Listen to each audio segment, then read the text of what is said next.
French President Emmanual Macron in recent months has assumed a more aggressive and public stance regarding the Russian-Ukraine war.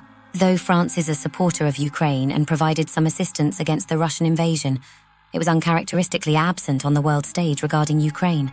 Macron was only a small public voice about the war and allowed US, UK, Germany and the Baltic countries drive the policy conversations over Ukraine. This has recently changed, and the motivation of Macron is not clear other than he is using the ongoing war as an opportunity to press for greater European unity. Is unity his purpose for the sake of Europe, or does he see the war as a chance for France to become the dominant influencing power in the European Union? The apparent policy of President Macron is not to strengthen NATO, but to strengthen Europe and specifically the European Union.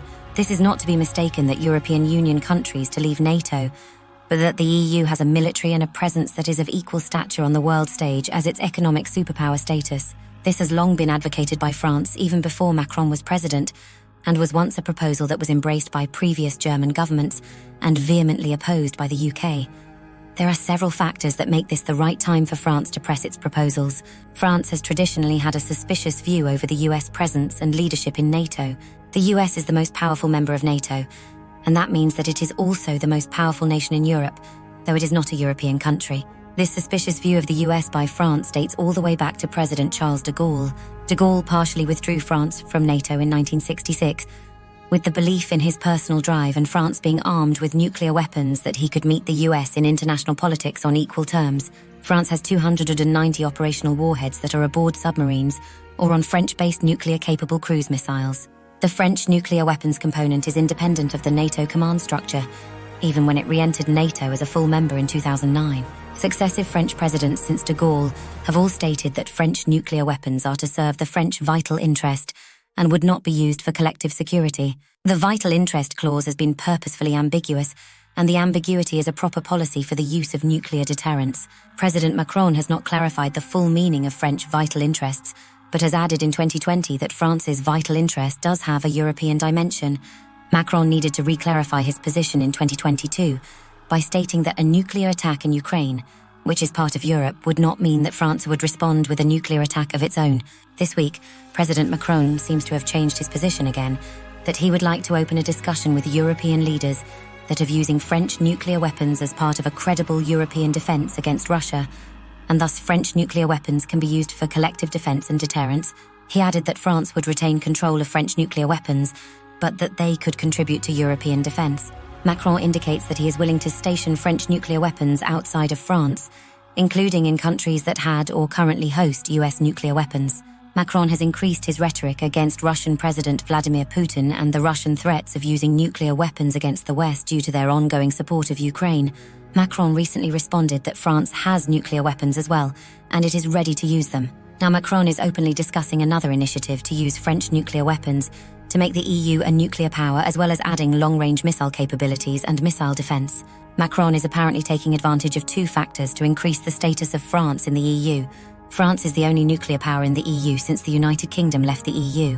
If the EU accepts the French proposal, it will put France in a powerful position that its nuclear weapons, which it would have a monopoly in the EU and retain control of, would put France as having the final say on all matters involving nuclear use, delivery and deterrence.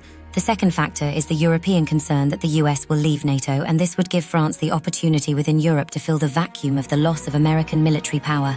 Macron is using this fear by European leaders as an attempt to insert France as the leading military power on the continent and give it influence and leadership on one of its long-term goals of creating a EU army.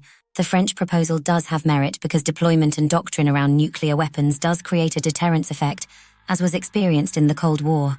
There is value of strategic deterrence in the context of the Ukraine war because a credible nuclear threat has created a moderating effect on the conflict.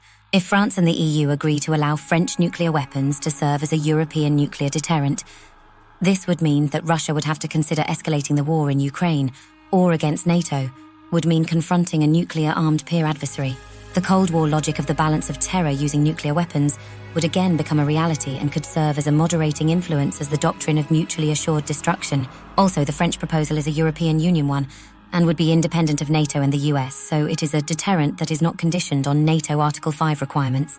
The proposal by Macron and his aggressive stance lately against Russia that includes a debate of sending European troops to Ukraine appears to be an attempt by France to leverage the current landscape in Europe to elevate France's position within Europe.